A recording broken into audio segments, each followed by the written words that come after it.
Olá pessoal, muito bom dia. Fala para vocês, Nelson Capitão, instrutor de instrumentação cá na IDACO. O melhor centro de Angola, vocês já sabem, nós passamos os melhores conteúdos, nós transformamos os técnicos de fatos para que possam resolver situações simples até o mais complexo. E hoje estamos juntos para mais uma turma que terminou, dos caros colegas, e que os colegas vão ver aqui uma apresentação final do curso. Cada idade nós fizemos apresentações finais de vários temas e os colegas vão estar aqui a apresentar a variável pressão, ok? Então os colegas vão ter aqui um conceito geral. Aquela pessoa que está aí em casa a nos acompanhar gostaria de saber o que é pressão. O que é pressão na indústria? Por que é que nós usamos a variável pressão? Tu vais ter aqui uma visão, vais ter aqui o esclarecimento que vai vir dos nossos colegas finalistas do curso de instrumentação, a nossa turma de sábado, que eles vão falar o primeiro tema sobre a pressão, mas também eles vão falar da instrumentação na produção de petróleo e gás. Então vamos entender também o que acontece nas plataformas, o que acontece, seja ela nos seus processos, como é que a instrumentação é implementada nesses processos e qual é a sua importância. Os colegas vão deixar aqui claramente. E teremos o terceiro tema que vai estar virado a protocolos. O nosso protocolo, como podemos ver, vai ser o Profbus e Profnet. Estes são protocolos de comunicação dos instrumentos. Os instrumentos não se comunicam entre si sem um protocolo, ok? Então os colegas vão mostrar aqui um dos tipos de protocolo existentes, são vários, e vão mostrar detalhadamente os protocolos possíveis, as conexões e muito mais. Então, colegas, quem está do outro lado, muito obrigado, nos acompanhem, partilhem esse vídeo para que mais pessoas possam alcançar esse conhecimento, que é muito importante. Então, eu vou deixar aqui a apresentação começar com nossos colegas e muito obrigado. Colega, o palco é vosso. Muito obrigado. Saudações extensivas aos presentes e também estendemos saudações aos digníssimos que nos acompanham em casa e de forma especial aos nossos formadores que nos acompanharam durante esse período da nossa caminhada. Gostaríamos de estender também a nossa saudação muito especial também ao nosso formador que nos está aqui presente, formador Ndombassi, né? E dizer que estamos aqui, estamos presentes para apresentar, ou seja, vamos apresentar o tema de conclusão do curso na área de instrumentação e controle de processos industriais. O nosso grupo está constituído pelos colegas Fidel Bernardo, José Escrivão, Mário Felipe e Marco Domingos. Quem fala para vocês é o colega Manico dos Santos. O nosso trabalho vai versar sobre 3 temas, e esses temas têm a ver com a pressão, instrumentação na produção de petróleo e gás e os protocolos de comunicação, nomeadamente Profbus e Profnet. Passando diretamente para aquilo que é a instrumentação como curso, não é? Instrumentação como curso. Mais do que apresentarmos aqui a definição do que é instrumentação, gostaríamos de apresentar aqui a seguinte tese. O que é, afinal, a instrumentação, ou o que é que faz um instrumentista? Instrumentista de forma sintética, ou a instrumentação de forma sintética, é nada mais, nada menos do que o controle dos processos industriais. Quem faz os controles desses processos? Claro que está o técnico de instrumentação. Que tipo de controles faz? O técnico de instrumentação é o responsável por controlar todos os processos que envolvem a indústria, ou seja, que envolve o sistema na indústria. Quais são esses processos? Começam desde o desenho da própria instalação, do próprio sistema, a projeção do próprio sistema e vai dar sequência àquilo que é a instalação dos instrumentos que farão parte do sistema, a própria calibração, a manutenção e outros serviços que estarão na responsabilidade no caso do técnico de instrumentação. Em suma, serão estes os papéis para o instrumentista. Já a seguir, passamos para aquilo que são os objetivos. Quais são então os objetivos desse trabalho? Portanto, os objetivos desse trabalho é apresentar uma visão compreensível da importância da instrumentação na indústria, sobretudo na indústria de petróleo, e não só, porque a instrumentação não é aplicada apenas na indústria de petróleo, também é aplicada na indústria de bebida, na indústria de alimentos e, quiçá, no futuro também vamos ter a instrumentação a ser aplicada noutras indústrias, ou seja, de forma muito mais abrangente. Vamos apresentar os princípios técnicos e os princípios e as técnicas de medição e controlo da pressão. Vamos conhecer os instrumentos, ou seja, os principais instrumentos utilizados na medição da pressão e vamos conhecer a linguagem ou os protocolos de comunicação entre os instrumentos. Pressão. Parece um termo muito simplificado, né? Mas podemos dizer que a pressão é um elemento, ou seja, é um fenômeno, se assim podemos dizer, que está presente no nosso dia a dia, quer na atividade diária fora da indústria, como na atividade presente na indústria. Só para dar um exemplo, por exemplo, para enchermos, por exemplo, uma câmara com ar, nós precisamos que esse ar injetado na câmara tenha alguma pressão. Um outro exemplo, né? A nossa vida em si, nossa vida social, profissional também está sujeita, às vezes, à pressão. As nossas atividades diárias também estão sujeitas a pressões. Agora, na indústria é muito mais complexo e o seu controlo também é exigível, porque principalmente as indústrias cujo processo de transporte, quer de fluidos ou de sólidos, é feito por meio de tubulação, a esses estarão submetidas a maiores pressões. Então, segundo alguns cientistas, na visão de Pascal, o que é a pressão? Claro que não há pressão se não houver força. Essa pressão será diretamente proporcional à força que é aplicada e inversamente proporcional à área sobre a qual será aplicada essa pressão. Queremos dizer com isso que, para que tenhamos uma pressão, é preciso que se aplique uma força. E esta pressão tem que ser aplicada numa zona, que é uma área, não é? Se tivermos, por exemplo, um recipiente, claro que essa pressão será incidida sobre as paredes do recipiente. No caso concreto, temos aqui esta figura que nos está a apresentar, onde vemos uma certa pressão a ser incidida sobre uma área de contato. E nos exemplos que temos a seguir, estão apresentadas, né, algumas figuras que espelham efetivamente o comportamento da pressão em função da área contactada. Ou seja, se a área de contato for maior, aqui no caso a pressão será menor. E se a área de contato for menor, a pressão será maior. Temos estes dois casos em que estão a ser usados dois pregos de aço, não é? Aqui a área de contato do prego é maior e vemos que a tendência dele perfurar o objeto de contato será menor comparativamente à figura ao lado. E para além desses exemplos de pressão, temos outros exemplos. Mesmo na vida prática, só vermos, por exemplo, conforme são organizados, né, alguns produtos, né? Podemos ver. Vou dar um exemplo muito prático. A pressão também está relacionada à temperatura. Ou seja, quanto mais aumentar a temperatura, a tendência da pressão é maior. E a tendência da pressão é maior a quem tem, ou seja, estará submetido a maiores temperaturas. Vou dar um exemplo, pode parecer hipotético, mas é bom que se aplique, é um exemplo prático. As senhoras que vendem frutas, sobretudo as frutas bananas, né?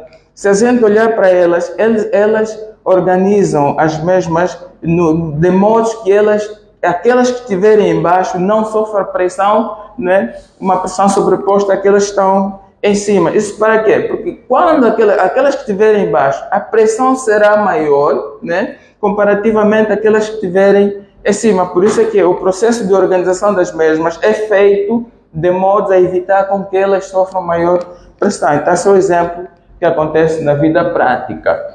Temos também as várias pressões, né? Claro que temos ali os tipos, são os tipos de pressões. Temos a pressão atmosférica. O que é efetivamente a pressão atmosférica? A pressão atmosférica é aquela que acontece, ou seja, que se dá, que a gente registra acima da superfície da Terra. E essa é causada pela presença, ou seja, pelo peso dos gases que estão a submergir na atmosfera. Temos também a pressão relativa. Essa pressão relativa é a diferença entre duas pressões, ou seja, essa é uma pressão intermédia, se assim podemos tratar, uma pressão intermédia que acontece entre a pressão absoluta e a pressão atmosférica. Temos outras pressões, que são as pressões no vazio, as pressões absolutas. Essa pressão, a pressão absoluta, né, é uma pressão que ela é medida a partir da ausência de uma pressão, ou seja, a partir da pressão zero no topo e da pressão zero na base. Nós estamos já a falar efetivamente daquela pressão que é abaixo do nível do mar, né? Porque tem zonas em que as pressões são zero. E temos a pressão diferencial e, finalmente, a pressão hidrostática. O que é a pressão diferencial? A pressão diferencial, também podemos chamar em outra linguagem, diferença de pressão, é a pressão entre a linha alta, né, o ponto mais baixo da pressão, e a linha baixa, que é o ponto mais baixo dessa pressão. E, finalmente, temos outro tipo de pressão, que é a pressão hidrostática. Essa pressão hidrostática é a pressão causada pela coluna de líquidos, ou seja, a presença de fluidos nesse recipiente. Como é que ela acontece? Por exemplo, segundo Arquimedes, se um corpo imergido, né, num recipiente ou então imergido em fluido, e este fluido é água, quanto mais ela atingir a profundidade, aumenta a coluna da água sobre este mesmo corpo. E a pressão sobre si, ou sobre o corpo no caso, será maior em virtude da presença da maior coluna de água acima deste corpo. Esta é a pressão hidrostática. Já a seguir temos o gráfico que espelha tudo quanto foi apresentado atrás. Temos aqui um gráfico, o gráfico que espelha a pressão, né, os tipos de pressão que foram apresentados. Temos a pressão atmosférica, como vimos, que é a pressão que está acima da superfície terrestre, ou seja, nesse intervalo entre a linha vermelha, né, que é a pressão no vácuo, a pressão zero, acima da pressão atmosférica, e temos a linha intermédia que vai separar a pressão manométrica, que é aquela pressão lida pelo manômetro, que é positiva acima da linha de separação, né, que é a linha da superfície da Terra, que é positiva, e abaixo dela será negativa. E como disse, temos aqui a pressão absoluta. A pressão absoluta é a pressão que limita, né? Ou seja, a pressão medida a partir do ponto zero. A superfície, acima da pressão atmosférica, e a partir do ponto zero, abaixo desta. E, em resumo, né, para terminar mesmo, temos aqui a tabela. Essa tabela está a nos apresentar nada mais, nada menos que as principais unidades da pressão e a sua relação. Temos aqui as unidades, onde temos quilogramas por metro cúbico, libras por polegadas ao quadrado, ou PSI, temos o bar, e finalmente o quilopascal. Só a título de exemplo, nós podemos relacionar, por exemplo, o libras, ou a libra como unidade, né, polegada ao quadrado, com o ATM, que é o atmosfera. Quer dizer que nós teríamos, ou temos, uma pressão de 14,696, aproximadamente 14,7. Esta aqui é a pressão na atmosfera. E também podemos relacionar, por exemplo, a polegada, uma polegada de água, para, por exemplo, a uma pressão atmosférica, que aqui vai corresponder a 406,9, ou seja, 933. Esta tabela é espécie de um ábaco, né, que se faz a correspondência entre os dados na coluna vertical e os dados na coluna horizontal. Da minha parte, é tudo que tinha para apresentar, portanto, vou passar a palavra ao colega. Muito obrigado. Bom dia a todos. Eu sou o aluno Fidel Bernardo, finalista do curso de instrumentação. Na minha apresentação vou falar sobre a classe dos manômetros. Exato, a classe dos manômetros ela está subdividida entre manômetros digitais, nesse caso, que é esse que temos cá, temos um manômetro digital, que nos permite ter a precisão da pressão em que a gente precisa saber dentro do nosso processo. E temos cá também o nosso manômetro analógico, que também nos permite ter a precisão de pressão que a gente precisa na nossa linha, nesse caso. Exato. E os manômetros são de extrema relutância, são importantes para nos permitir saber em que pressão a gente está o nosso processo. Exato. Está o nosso processo. Os manômetros nos ajudam a ter a precisão de pressão, temperatura, acima de tudo, para que possamos evitar os riscos no desenrolar da nossa produção, no caso. Então, sem manômetros seria difícil, né, saber se realmente estamos diante de um perigo ou não. Os manômetros ajudam-nos de extrema relutância a ter a precisão adequada na nossa produtividade, seja ela na indústria petrolífera, alimentícia e tudo mais. Pois, eles podem ser instalados em diversas formas na indústria petrolífera. Tem as suas diversas formas de instalação desse mesmo manômetro. Pois, exato. Tem as diversas formas de instalação e podem ser calibrados também, no caso, podem ser calibrados, tem o seu padrão para a sua calibração. No caso dos manômetros digitais, que são dispendiosos, então precisamos levar ao calibrador para fazer a sua respectiva calibração. No caso dos manômetros digitais, que são dispendiosos, então precisamos levar ao calibrador para fazer a sua respectiva calibração. Exato. Temos também aqui, a ilustrar na imagem, o tubo Bourdon, que faz parte da classe dos manômetros. O diafragma, que também faz menção à classe dos manômetros, e o medidor elástico. Todos esses fazem parte da classe dos manômetros.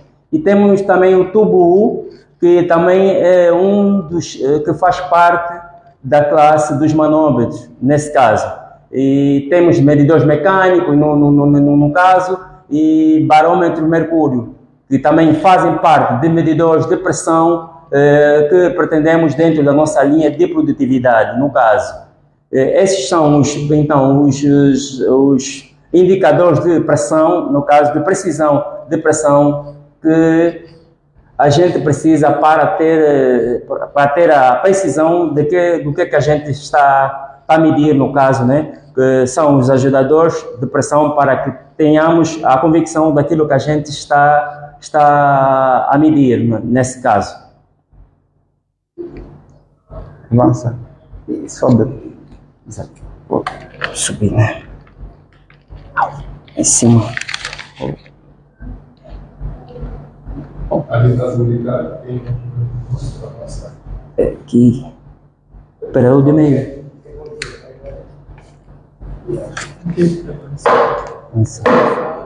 Exato.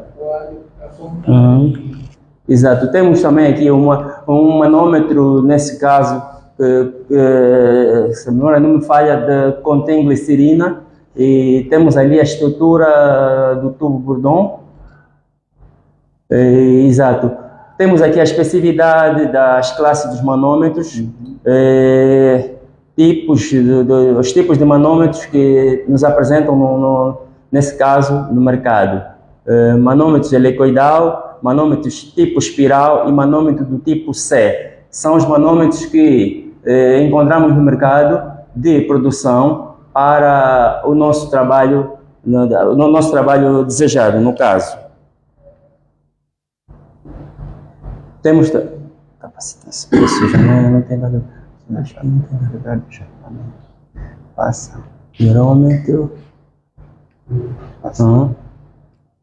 Passa a palavra. Eu passo a palavra ao meu colega Escrivão. Muito obrigado. José Escrivão é meu nome. E vamos continuar com a apresentação do nosso trabalho, falando dos sensores elétricos, só para reforçar ainda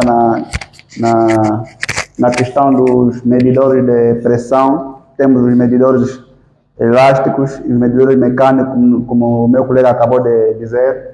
E aqui estamos diante dos medidores ou sensores elétricos, que são os medidores capacitivos, indutivos e potencímetro.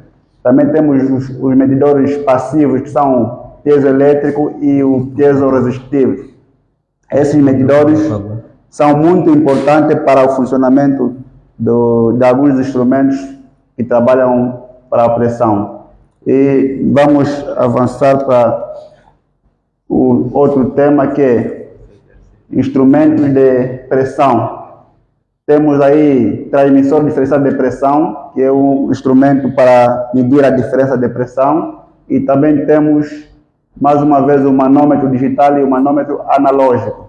O manômetro digital é um manômetro que nós colocamos diretamente no processo para ver em tempo real como é que está a nossa pressão. E temos o transmissor de pressão, não é diferenciado, é um transmissor indicador e de pressão. Também temos aí o pressostato, que é um interruptor de pressão. E no fim temos o registrador analógico de pressão, que é um instrumento que serve para registrar os níveis de pressão. E aqui na nossa mesa também temos esses instrumentos que vamos indicar. Aqui temos o manômetro analógico, que está protegido com um líquido. Este líquido serve para proteger o manômetro das vibrações nas indústrias. E esse manômetro tem uma graduação de 0 a 20.000 PSI. E também temos aqui o manômetro digital, que o meu colega já mencionou. Aqui temos na nossa mesa o transmissor de pressão, transmissor indicador de pressão.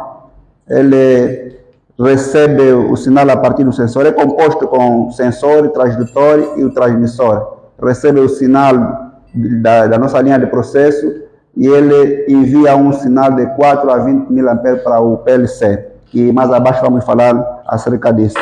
E aqui temos mais um manômetro analógico, que mede tem duas graduações, mede em PSI, nessa descrição vermelha, e na descrição preta tem uma graduação em bar. Então, esse manômetro é de extrema importância, porque nós podemos fazer duas leituras, seja em PSI como em bar, também é instalado no processos industriais.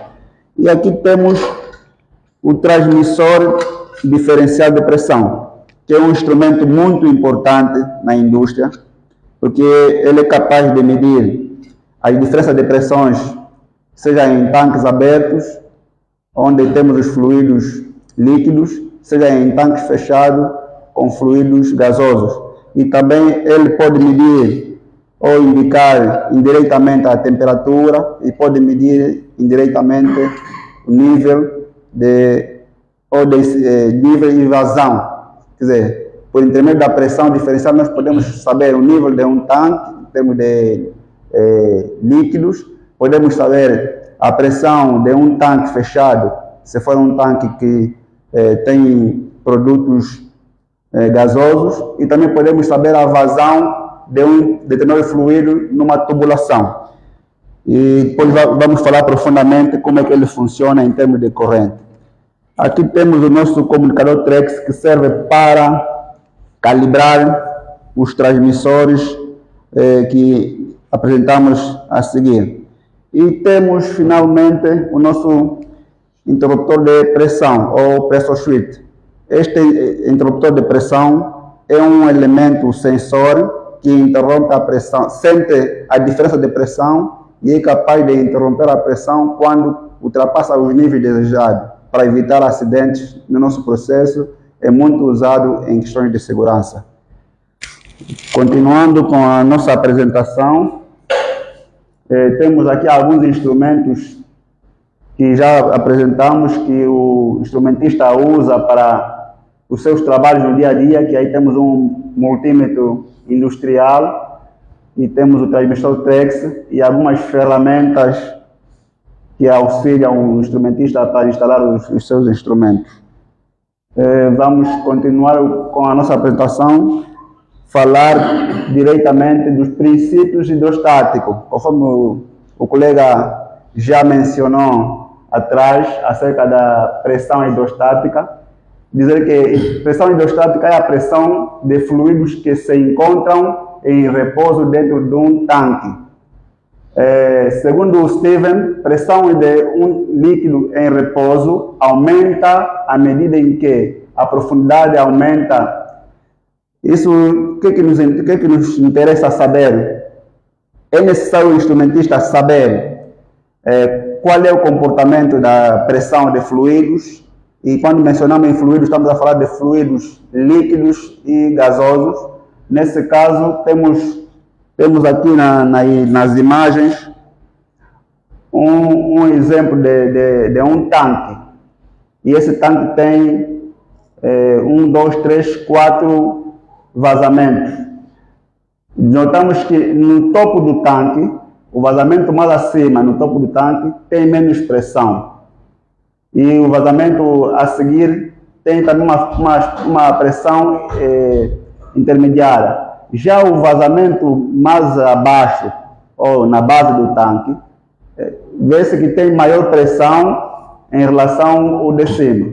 Então, o princípio hidrostático determina que a pressão de um líquido dentro de um tanque depende diretamente da densidade, gravidade e a altura do tanque. Nós conseguimos ter a densidade deste líquido que está aqui neste tanque, a gravidade do mesmo líquido e a altura desse tanque, nós conseguimos então calcular a pressão hidrostática ou a pressão na base desse tanque. Desculpa, só colega. A altura do tanque ou do fluido? A altura do fluido dentro do tanque é que nos determina a pressão do mesmo fluido. Mais abaixo vamos falar profundamente sobre este fenômeno. E aqui temos um paradoxo da pressão hidrostática. E o Steven diz que a pressão de um determinado líquido em um tanque não depende do formato do tanque, mas sim da profundidade ou da altura do mesmo tanque. Temos aqui vários formatos de tanque. Isso é um paradoxo por quê? É paradoxo porque aparentemente nós pensamos que o tanque com maior dimensão em termos de largura é o tanque que tem a maior pressão. Mas fazendo aqui os cálculos, esses manômetros nos indicam que todos esses tanques, diz que a altura do líquido e a densidade do próprio líquido é o mesmo, então a pressão será o mesmo. Para poder calcular a pressão de um determinado líquido ou fluido num tanque, precisamos de ter a altura do mesmo fluido, precisamos de ter a densidade, multiplicar por gravidade e a altura. Neste caso vamos ter a pressão, que aqui está a pressão hidrostática igual a densidade vezes gravidade vezes altura, mais a pressão atmosférica que incide no topo do tanque, quando estamos a tratar de tanques abertos. Já aqui temos métodos de medição e controle da pressão.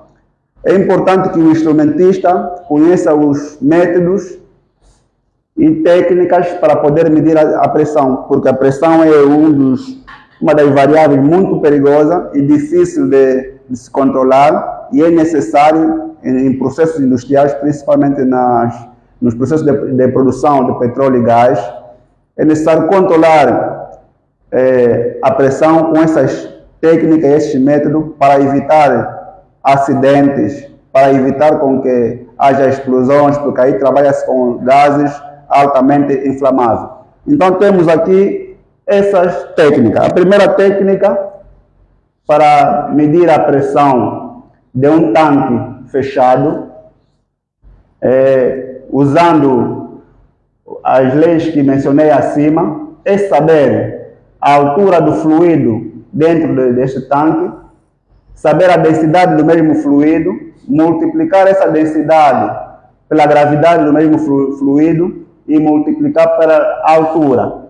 Então, o valor que nos dá, vamos considerar que é o valor da pressão do fluido dentro do tanque. Mas sabemos que os fluidos dentro dos tanques não atingem ao topo, tem sempre uma zona que deixamos para o vapor. Há aqueles fluidos que libertam vapor, é necessário ter uma zona aberta.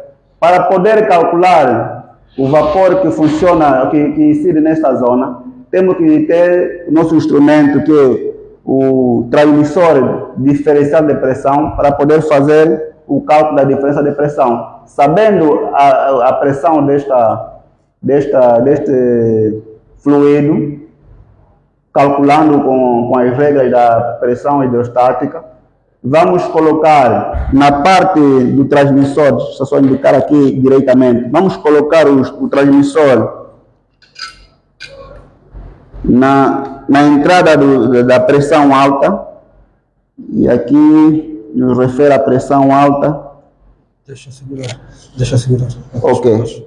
Nos refere esta entrada para a pressão alta e esta entrada para a pressão baixa. Vamos colocar, ou vamos ligar esta parte da pressão alta no lado da base do nosso tanque, onde temos a maior pressão, e vamos colocar, vamos dar a entrada da pressão baixa no lado do transmissor, ligando no topo, para poder fazer a compensação entre a pressão do fluido e essa zona que temos a pressão do gás. O que é que vai acontecer? O transmissor vai medir a pressão do fluido.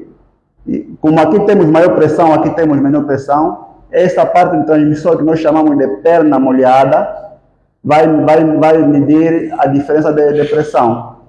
Já no outro lado, na outra imagem, temos outra forma de instalar o transmissor diferencial de pressão para reservatórios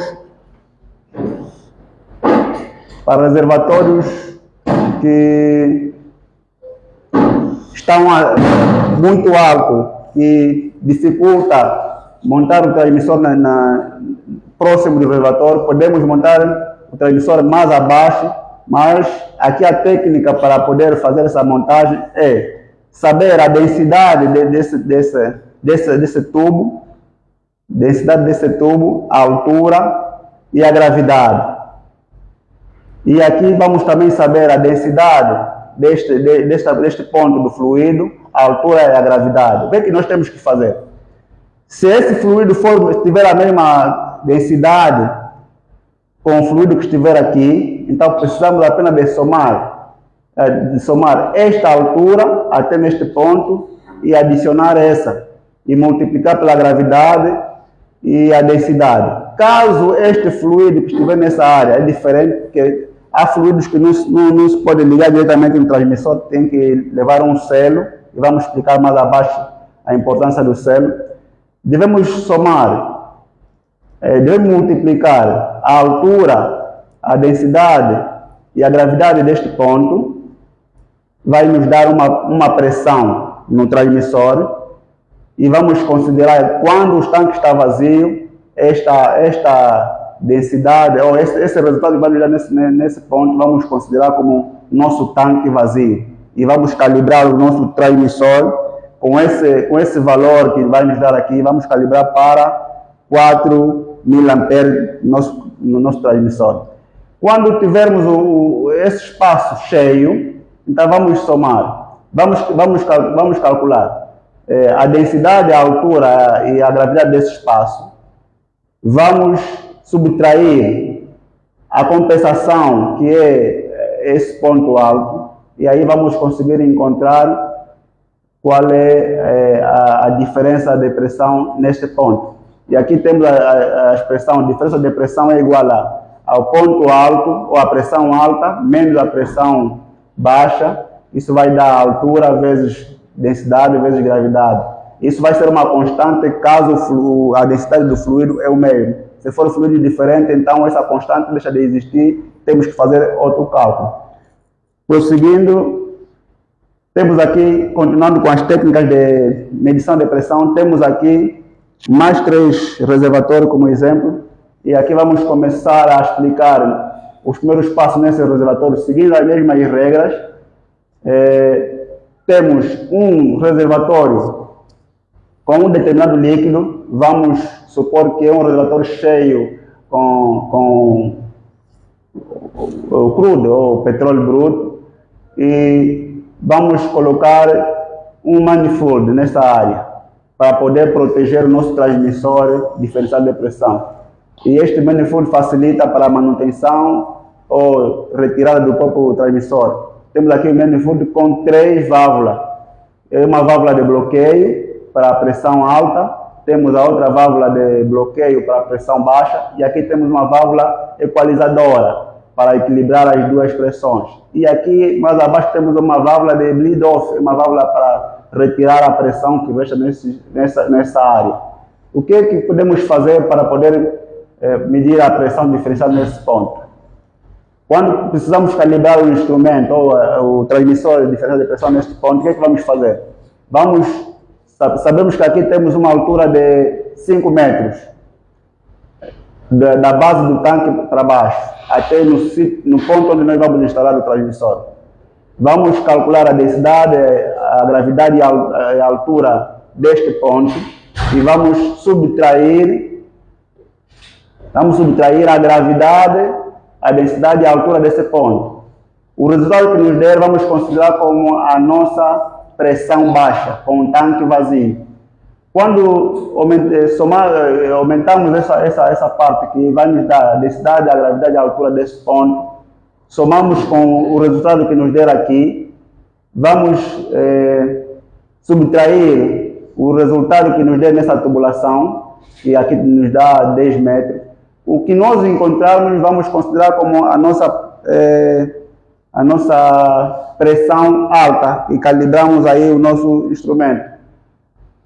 A mesma técnica de medição também podemos usar aqui, nessa última imagem, para tanques abertos. Os tanques abertos usamos um transmissor diferencial de pressão. Da mesma forma, mas a pressão, o lado da pressão baixa, que é o lado que incide na parte de cima, vamos deixar aberto para a atmosfera como compensação para esta zona. Continuando, vamos falar dos instrumentos primários, auxiliares e finais. Sabemos que na instrumentação temos os instrumentos primários, são aqueles que estão ligados diretamente no processo, como por exemplo um sensor, e temos os instrumentos auxiliares, que são aqueles que recebem do sensor, por exemplo, como o transdutor, e o sensor tem a missão de sentir a presença da variável neste processo. E esse sensor não consegue interpretar que tipo de sinal envia. É preciso um transdutor para traduzir esse sinal em forma elétrica, e o transdutor envia esse sinal para o transmissor. Por sua vez, o transmissor transforma esse sinal para 4 a 20 mA, para esse sinal ser enviado ao PLC, que é o controlador. E o controlador, por sua vez, transforma ou então envia um sinal proporcional ao sinal recebido para um elemento final. Pode ser uma bomba, pode ser um motor ou qualquer outro elemento final. No caso aqui do diagrama que temos na imagem, depois do controlador temos um conversor de corrente para pneumático. Por quê? Porque o nosso controlador envia um sinal elétrico, e a nossa válvula de controle é uma válvula pneumática. Então precisa-se usar um conversor de corrente para pneumático para poder converter a corrente que vem do controlador em linha pneumática para acionar a nossa válvula. Vamos prosseguir e fazer uma relação aqui do nosso set point de calibração, então 5 pontos de calibração. Os 5 pontos de calibração é fundamental para nós, os instrumentistas, porque é com esses pontos que nós conseguimos calibrar os instrumentos de acordo às nossas necessidades no processo. E aí vemos que nós temos na primeira linha da tabela temos a corrente em 1000 A, tensão em 1 volt, temos pneumático em 3 PSI, temos o range em 0% e o span. O que é que nos indica? Quando nós temos em corrente 4000 amperes, nós podemos definir no nosso transmissor que este 4000 amperes corresponde ao nosso 0% no processo. E se for em pneumático, podemos saber que o nosso 3 PSI corresponde também ao nosso 0%. E por que está aí a relação de tensão e corrente? Porque em instrumentação precisamos de usar corrente muito baixa. E a tensão não é compatível para circuitos muito longos por causa das quedas de tensão. Então transformamos ou então convertemos a tensão em corrente, multiplicando ou dividindo 1 volt para 250 ohm, que é a resistência da maioria dos instrumentos que nós utilizamos. Isso vai nos dar 0,004 amperes, equivalente a 4000 amperes. Essa é a relação que existe para o nosso instrumento entre tensão e corrente. Já os ranges a seguir são o intermediário, que varia de 4 a 20, temos o 8, que corresponde a 25%, temos o 12, que corresponde a 50%, temos o 16, que corresponde a 75%, e para terminar temos o 20.000 amperes, que corresponde a 100% do nosso processo. Ok, agora passo a palavra ao meu colega Mário Felipe, que vai dar a continuidade do nosso trabalho. Sim, eu irei dar continuidade ao trabalho e desta feita irei falar da produção de petróleo e gás. Bem, no processo de produção de petróleo e gás, a instrumentação, o controle e a medição estão presentes em todas essas fases da produção, desde a prospecção até ao abandono do poço. Para isso, nós iremos usar, a título de exemplo, nós iremos usar o separador trifásico de crudo. Mas acho que estamos a acelerar muito.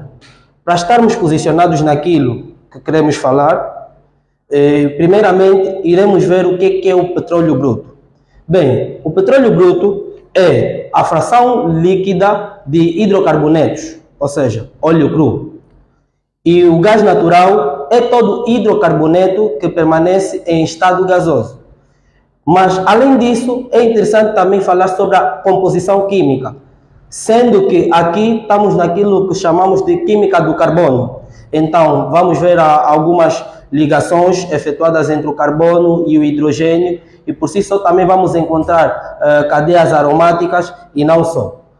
Continuando, nós aqui temos os principais processos presentes na produção do petróleo e gás, e aqui temos uma imagem que ilustra o processo em si. Os processos são extração, tratamento, armazenamento e transporte. Primeiramente,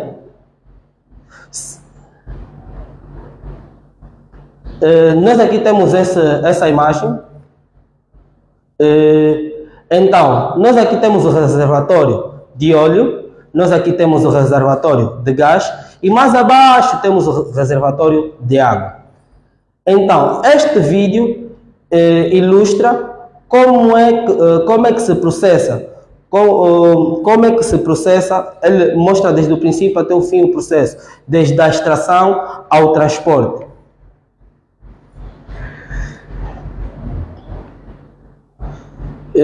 Então, continuando, nós aqui no nosso topo do poço, nós temos aquilo que nós chamamos de árvore de Natal. Bem, esta árvore que temos aqui é uma árvore convencional. Podemos encontrar outros tipos de árvores de Natal, mas em suma, a sua estrutura é mais ou menos essa. Então, continuando, o que é a árvore de Natal? Bem, a árvore de Natal é uma estrutura na qual encontramos diversas válvulas. Mas agora, qual é o objetivo dessa árvore de Natal? Bem, ela tem a funcionalidade, ou serve para bloquear, regular e também bloquear e regular o nosso processo em si. Então, em sua constituição, nós podemos ver aqui as válvulas laterais. Por que dá-se a existência dessas válvulas laterais? Ou qual é a sua utilidade? Bem, aqui nós temos um espaço que não está preenchido. Este espaço nós chamamos de espaço anular e é protegido pelos paquis que aqui estão. Ou seja, evita com que o óleo que estiver a subir possa preencher esta área. Mas agora, por que nós aqui nesta área podemos usar, não é? No caso, vem já a utilidade das válvulas laterais, que é para inserir fluidos. No caso, esta válvula lateral é por onde vamos inserir fluidos e esta outra válvula lateral é onde sairá os fluidos. Então, mais acima, nós temos a válvula mestre inferior e temos a válvula mestre superior. Então, estas válvulas que estão aqui servem para bloquear a passagem do mesmo fluido, ou seja, o nosso fluido. Então, mais acima, nós temos essas válvulas, que são as válvulas da linha do nosso processo. No caso, eu poderia posicionar aqui ou aqui a nossa linha de processo, que a linha de processo é esta que está aqui e vai diretamente para o separador trifásico. Mas este sentido também poderia ser adotado para o outro lado. No caso, se o separador trifásico que aqui está, no nosso lado direito, estivesse no lado esquerdo. Então, continuando, mais acima nós temos uma outra válvula que chamamos de válvula de pioneiro, que no caso nós podemos inserir através dessa estrutura que aqui em cima está algum flexitubo, no caso, e isso também nos levaria a outros processos. No caso, se quiséssemos inserir algum gás para um dado processo aqui. E desta feita, nós temos o nosso óleo a fluir até o nosso separador trifásico. O nosso separador trifásico é um vaso que tem o objetivo de fazer a separação dos três elementos que estão aqui. Daí vem o nome de trifásico. No caso, quando dá-se a chegada do que pensamos ser simplesmente o óleo, nós também podemos ver que não chega simplesmente óleo, mas também temos em sua composição água e também temos o gás. E graças ao separador trifásico é que temos essa separação. Primeiramente, irei falar dessa estrutura que temos aqui. Então, esta estrutura deve-se à diferença de densidade. Em suma, posso eu assumir, usando este exemplo que está aqui, a água é mais pesada do que o óleo que aqui em cima está. E em cima do óleo temos o gás, que chega a ser menos pesado em relação ao óleo. Então, essa estrutura que temos aqui é acompanhada deste mesmo exemplo. Porque normalmente alguém pode perguntar-se, está bem, como é que dá-se essa separação que aqui está? Normalmente em casa, muitos de nós já conseguimos fazer essa experiência.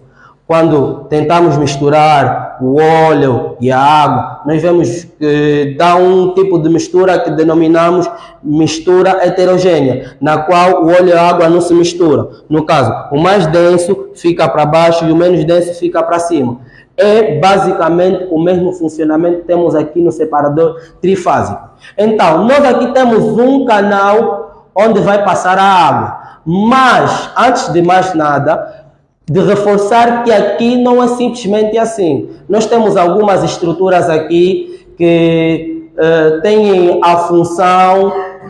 Posso até dar um exemplo melhor. Ao chegar aqui, nós, em sua composição, nós também encontramos o nitrogênio, o oxigênio e o enxofre. Então, dentro deste separador trifásico aqui nessas estruturas, nós temos algumas estruturas, podemos chamar de filtros aqui embaixo, que vão filtrar e coletar algumas impurezas na qual sai daqui, não é? Vem já com o próprio produto em si. E mais em cima aqui nós também podemos assumir que temos um demistor. Aqui também tem elementos que dão a separação das nuvens. Agora, o que é que seria este demistor? O demistor é um instrumento, não é, posso assim assumir, ou uma estrutura, que serve para lavar os gases, ou lavar o gás. Mas esse termo lavar o gás, como assim? O gás que chega aqui pode chegar úmido, pode ser um gás úmido. Então ele vai retirar essa umidade do gás. Então, esta linha que temos por onde sai a água, esta água pode ser descartada, como também pode ser reaproveitada ou reinjetada no nosso processo. No caso, ela aqui no nosso exemplo está sendo reinjetada aqui no reservatório d'água, a fim de impulsionar, de dar uma força de maneira que maximize a nossa produção. Ela vai gerando aqui pressão no reservatório de óleo, acelerando assim aquilo que é a extração. Mais acima nós temos o reservatório de gás. Então, esse mesmo gás que sai do nosso separador trifásico poderia ser reaproveitado, ou seja, para fazer pressão aqui, no caso, para poder também maximizar aquilo que é a nossa extração. Continuando, mais à frente temos também aqui a linha por onde sai o nosso óleo. Que esse óleo, depois de filtrado, temos alguns, conforme eu estava a mencionar, temos alguns processos que acontecem também. No caso, temos a dessalinização, que é o processo na qual vai se remover alguns sais, porque ela aqui também sai na sua composição acompanhada de sais. E continuando, ela aqui mais para frente vai para um reservatório, e do reservatório vai ser extraída, lembrando que isso aqui é um processo de extração onshore. Ela, ao sair do seu reservatório, ela vai acompanhada de caminhões com os reservatórios para o seu transporte, vai até uma subestação onde vai receber mais tratamentos a fim de depois passar para aquilo que chamamos de refinaria, onde vai receber já todos os tratamentos. Continuando, para reforçar, nós temos aqui a nossa manifold, a nossa árvore de Natal, e aqui temos as diversas válvulas que já citamos acima. Nós aqui novamente temos o separador trifásico, já mencionado mais lá para cima.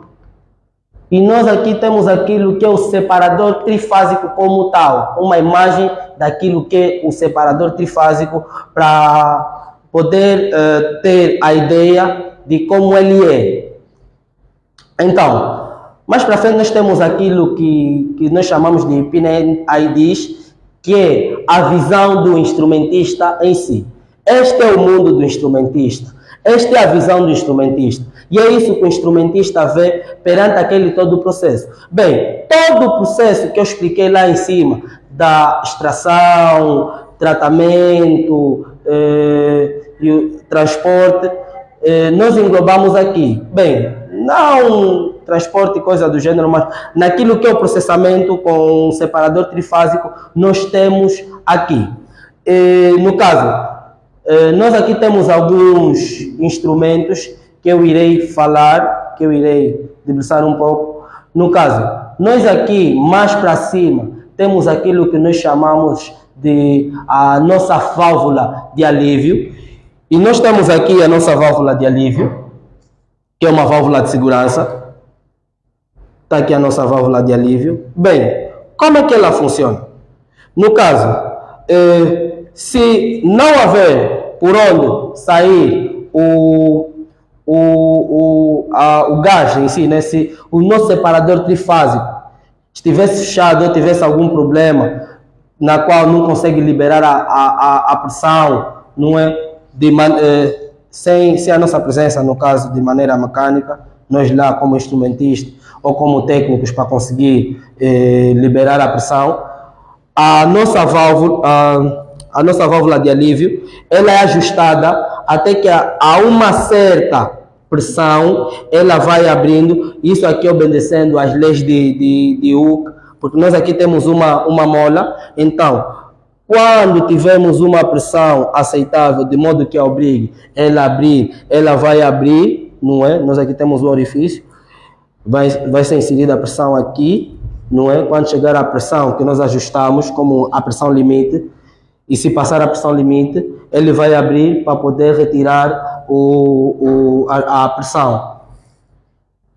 É uma válvula de segurança, no caso. Além disso, nós também temos outros elementos aqui. Temos aqui mais válvulas, não é? Nesse caso, nós aqui temos aquilo que nós chamamos de bleed off, que é para poder retirar a pressão na linha de atuação. E mais à frente nós também temos mais um pin and IDs, mas aqui temos já alguns elementos diferenciados, mas o rosto é aquele, o modo de funcionamento é aquele, não vai mudar em nada, tanto mais que aqui nós não conseguimos ver aquilo que é a árvore de Natal em si, mas este é o rosto do processo da produção de petróleo e gás onshore. Além disso, nós também temos o processo de produção de petróleo e gás offshore, que aí temos outros processos envolvidos. Então, desta feita, irei passar a palavra ao meu colega Marcos, que irá debruçar sobre os protocolos de comunicação.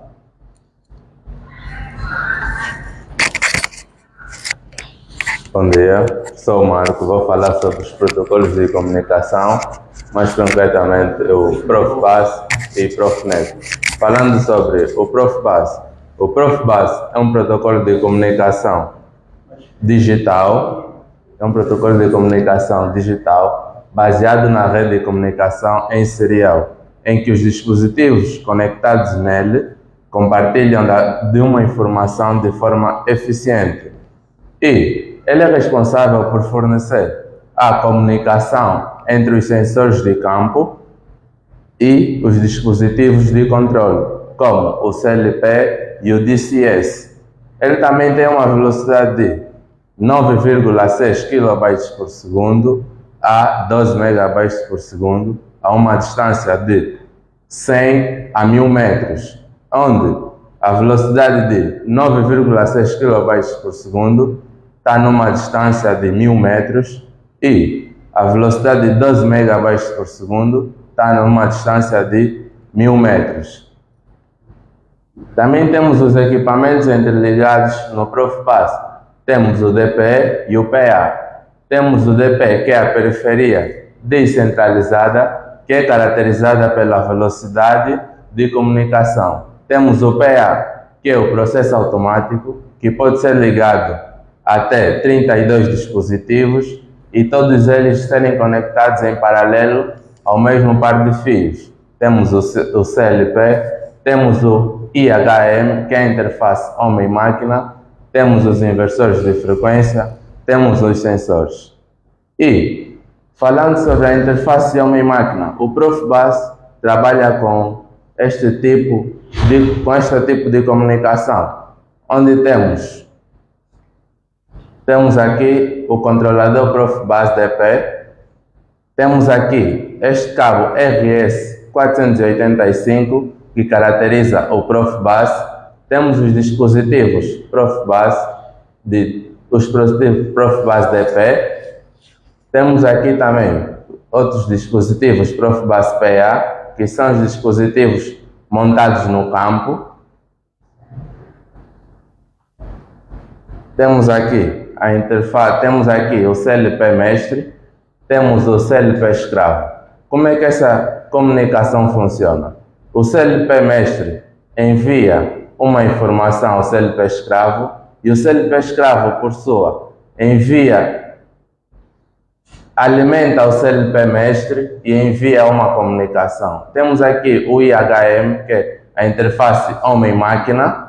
Temos aqui os inversores de frequência, todos eles ligados ao mesmo fio em paralelo.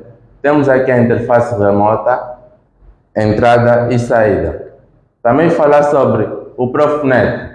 É uma rede de comunicação aberta, baseada na comunicação Ethernet industrial. Temos aqui que o Profinet é capaz de conectar dispositivos de processo, atuadores e válvulas e sensores similares aos sistemas de controle, usando o mesmo provedor de comunicador. E tem uma velocidade de 1000 megabytes por segundo. A troca de dados é eficiente e um ciclo de formação de 31,25 microsegundos.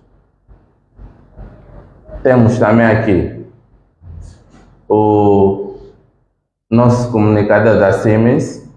Temos aqui, como nós podemos ver, temos os dispositivos de comunicação. Temos aqui as nossas entradas Ethernet, são todas elas ligadas a estes dispositivos. Passo a palavra ao meu colega. Muito obrigado mais uma vez, Manico dos Santos, novamente convosco. Chegamos à parte final da nossa apresentação, que são as conclusões e considerações finais. Depois de tudo que foi apresentado, chegamos à conclusão que a instrumentação é fundamental.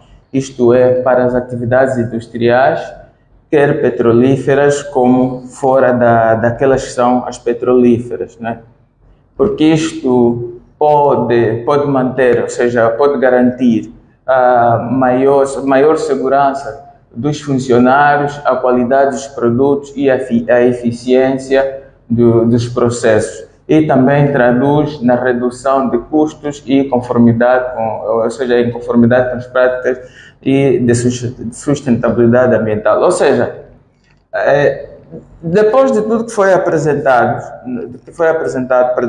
nós vimos desde aquilo que é a própria pressão, apresentados os instrumentos da pressão, passamos para o processo de produção de petróleo e gás e também para os protocolos de comunicação. Todos estes elementos aqui apresentados, eles envolvem, claro, observação de um princípio, que é o princípio da segurança. Envolve segurança. Sobretudo quando falamos do elemento pressão. Mesmo na produção ou na separação do petróleo, é preciso que haja segurança nesse processo. E temos aqui, como os colegas que me antecederam a apresentar, os instrumentos que podem ser instalados no processo para poder fazer a leitura, ou seja, para exatamente manter aquilo que é a eficiência do próprio processo em questões de segurança, não só também para questões de produção, e também qualidade da mesma produção que se requer. Então, nos processos industriais, a segurança é extremamente importante, sobretudo naquilo que é a variável que nós estamos a estudar, que é a variável pressão. Imaginemos que tenhamos uma válvula que já não esteja em condições e não temos um instrumentista, como vimos atrás, para fazer a manutenção da mesma. né, para observar a funcionalidade da mesma, se a mesma esteja em perfeitas condições ou não. E esta ausência de um instrumentista, esta ausência de um técnico de instrumentação, essa ausência de um técnico para fazer a calibração do instrumento, para fazer a manutenção do instrumento, ou então para instalá-lo convenientemente, pode ocasionar num acidente, que são aqueles acidentes de trabalho. Pode ocasionar numa insegurança e, por consequência, né, se for pressão, por exemplo, haver um blowout, né, no sistema e causar acidentes. Se for na indústria petrolífera, pior ainda, né, em função do próprio material que é manuseado, que é bastante inflamável. Na indústria, a instrumentação, né, como já dissemos, ela maximiza a produção, os lucros e garante a eficiência dos processos que nela ocorrem. Claro, ao falarmos da instrumentação, provavelmente estaríamos a pensar única e simplesmente na indústria de petróleo, não só. Embora a indústria de petróleo é a indústria que mais agora tem a tendência não, que mais aplica, né, a instrumentação, que mais observa os princípios da instrumentação, mas ela é muito abrangente. Como falamos no princípio, ela pode ser aplicada na indústria de bebida, ou de bebidas, melhor dito, nas indústrias alimentícias, como também nas indústrias de mineração, porque aí temos processos desde a zona de produção, o transporte, até mesmo o tratamento. E é isso que nós vimos quando o colega apresentou o processo, né, de separação do crudo, que é o processo trifásico. Só para reforçar que no processo trifásico, na separação trifásica, nós não temos efetivamente a refinação do petróleo, temos apenas a separação em 3 fases, que é retirar o óleo, retirar o gás, retirar a água. A refinação é um processo subsequente da separação. Então, é verdade que a instrumentação é ainda, né, como sabemos, como disse, já uma área com poucos instrumentistas, ou seja, com poucos especialistas, sobretudo em Angola, mas vai crescendo. Então, nós particularmente, né, aconselhamos os outros também a abraçarem essa carreira de instrumentista, visto que o terreno ainda é bastante fértil, e também a EDACO, né, para que continue a formar técnicos e especialistas nessa área.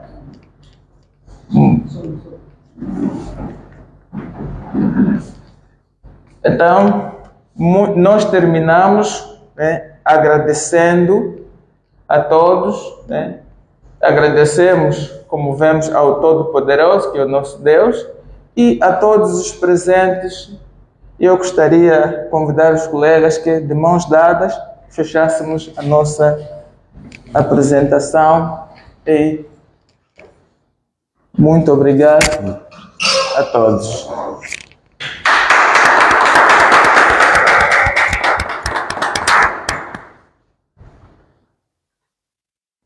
Ok, caros colegas, muito obrigado. Muito obrigado a todos aqueles que estão em casa, no local de trabalho, que estão de fora e nos acompanhando do princípio ao fim. Agradecemos mesmo e espero que aprenderam alguma coisa, tiveram alguma visão sobre instrumentação, que foi a apresentação dos nossos colegas aqui no nosso tema, que está virado, a nossa variável do processo, pressão. Então, colegas, os que estão em casa, nós temos ali uns 10, ao máximo 20 minutos para aguardar algumas perguntas, enquanto também vamos fazer umas perguntas presenciais e podem nos acompanhar a partir de casa. Agradecemos a disponibilidade. Já sabem que o melhor centro para fazer o curso de instrumentação é a IDACO. Nós temos novas turmas que vão começar já na segunda-feira, semanal. Então, colegas, estejam a acompanhar, atento naquilo que é a evolução. Angola, nesse exato momento, está a desenvolver de novos projetos, não só petrolíferos, mas naquilo que é indústria.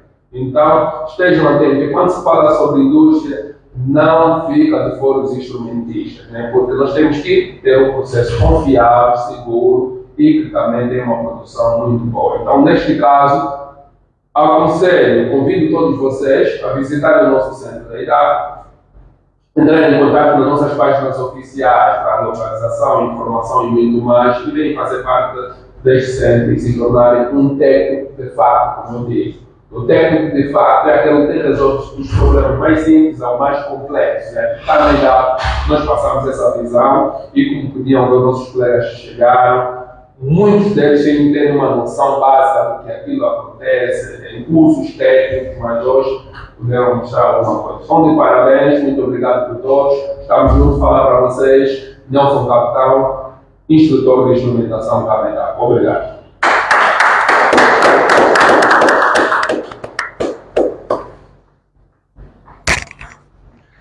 Ok, caros colegas, terminamos assim a nossa apresentação. Primeiramente, quero dizer que estão de parabéns a todos vocês.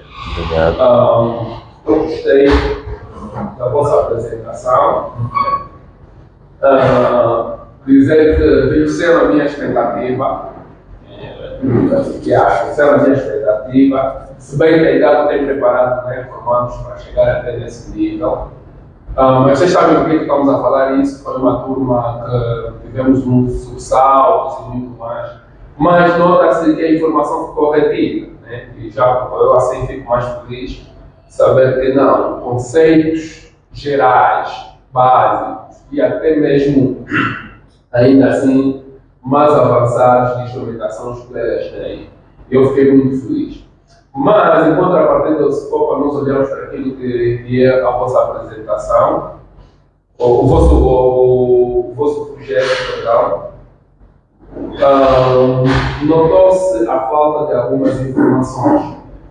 Notou-se a falta de algumas informações, especialmente quando nós falamos sobre instrumentação na indústria petrolífera, da produção de petróleo e gás. Tem vários processos industriais. E vocês escolheram apenas um único processo, que é a separação de crudo. O único processo que é a separação de crudo. Vocês poderiam falar de outros processos, nem que não detalhassem tanto, mas pelo menos dois processos. Porque depois da separação, tem de estabilização, tem vários outros processos, armazenamento do próprio crudo, outra experiência de crudo, transferência de custódia. Então, pelo menos dois, assim, um colega fala de um processo e outro fala de outro processo. Nestes processos nós notamos que a instrumentação está de pé. E também careceu uma explicação sobre o PIN-ID. Aqui sim, nos importa explicarmos aos colegas a leitura. Vocês estão disponíveis ou são capazes de fazer interpretação e criação de PIN-IDs. Foi bem criada o vosso PIN-ID, mas eu esperava uma explicação mais detalhada. Porque é que nós temos ali um TL, um LT? Por que é que temos o outro LT deste lado? Por que é que nós temos uma válvula de alívio em cima? Isso até foi dito. Mas por que é que temos um transmissor de pressão lá em cima? Então, por que é que temos essas válvulas aqui? Por que é que temos o bypass? Então, se os colegas, eu esperei que os colegas podiam explicar isso com mais detalhes. E depois, quanto aqui a apresentação, eu vi no fim que vocês meteram em referência toda a fonte de informação. Cabe dizer que o Alisson Silva, um cumprimento para ele, é uma conexão, posso assim dizer, no LinkedIn.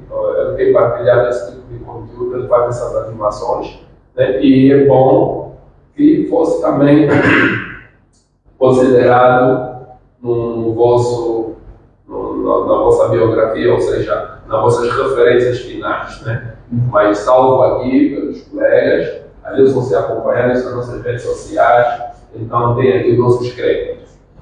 E também gostaria de dizer que eu esperei que o colega aqui nos extensores, quem fala nos extensores foi o colega Fidel, que me dissesse princípios de funcionamento. Então, a primeira questão que vai, ou gostaria de saber do colega Fidel, como podemos converter, ou como é a conversão da pressão que o manômetro do bordão recebe em rotação do ponteiro.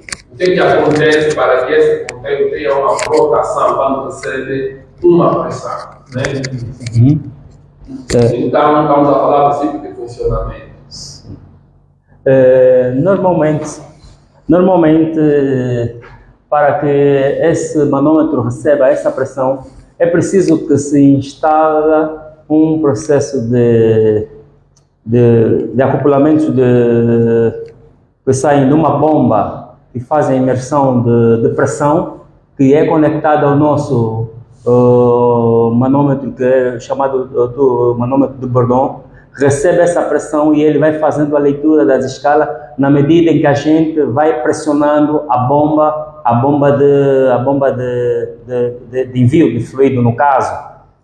Vamos manuseando e ela vai receber as informações segundo o nosso manuseio dado pela bomba que envia a pressão para fazer a expansão da agulha do manômetro de Bourdon. Muito bem. E aí percebemos o processo. Sim, né? Vamos ter pressão na linha, a pressão vai aumentar. Falaste um termo que ali onde eu quero perceber, a expansão do tubo Bourdon, como é que ela funciona? Como é que essa expansão é convertida à leitura, né, ou ao movimento do ponteiro? No tubo Bourdon, acredito que existe uma mola que é expansiva, que permite que receba as leituras para nos dar a precisão da pressão que a gente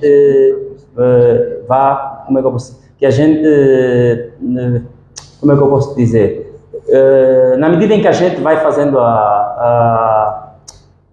o bombeamento da bomba, a mola, temos uma mola que vai fazer com que ele vai se expandir e nos dar o resultado em que a gente precisa, no caso. Muito obrigado. Alguém poderia aumentar, acrescentar um pouco? Pode.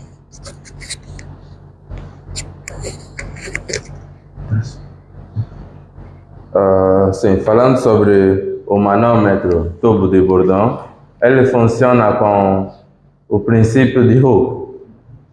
Quer dizer que a pressão que é exercida sobre esta ponta do manômetro, temos uma mola, a pressão exercida é diretamente proporcional a essa mola.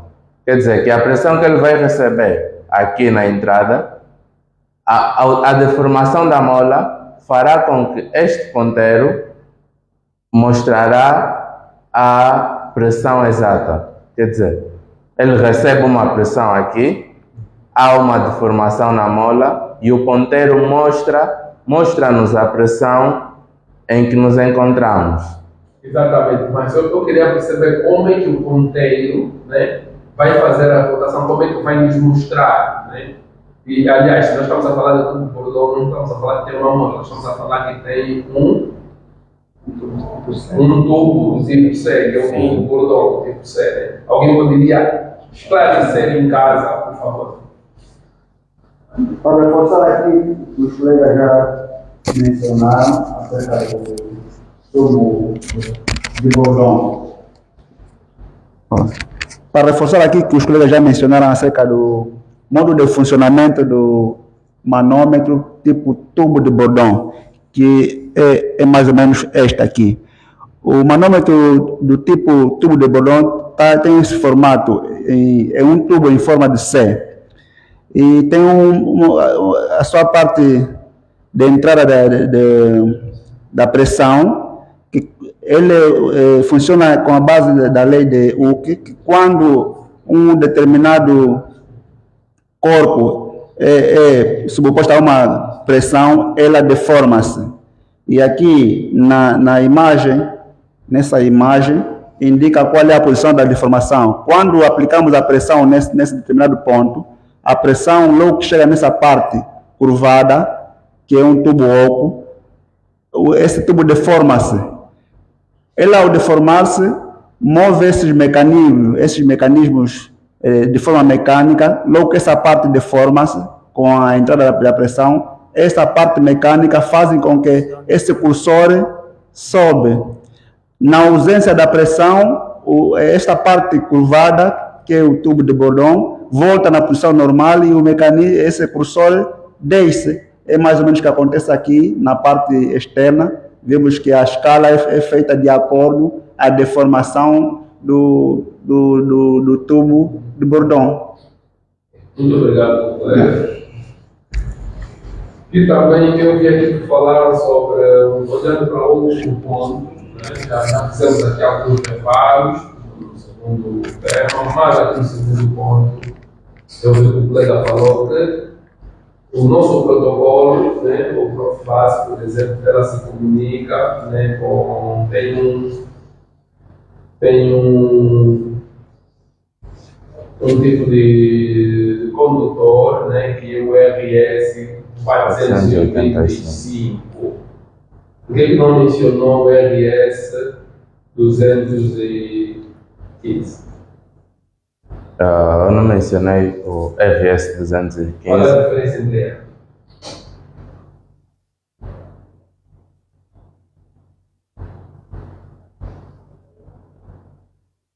Ok? Alguém aí vai dar um suporte? Muito bem. Vamos falar aqui, tem outro ponto que eu verifiquei que se fala, mostraram aqui algumas tipologias.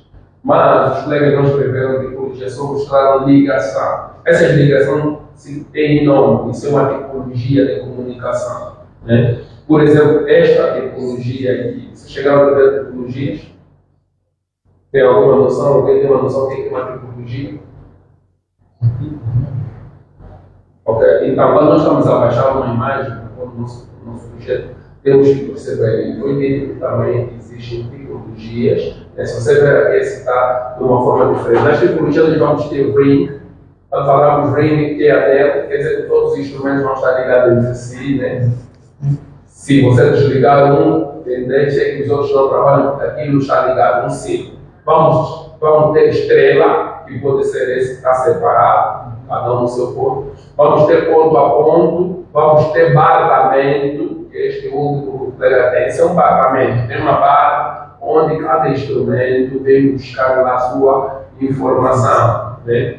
Depois temos os seus interesses particulares para que possam acionar de forma particular. Então temos que entender também sobre aquilo que é a tipologia desses protocolos. E terminamos. Então vamos de parabéns. Vamos saber agora aqui com nossos colegas se temos algumas perguntas, por favor.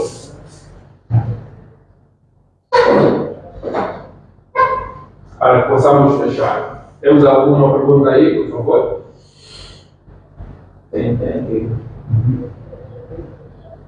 Sim, o que diz?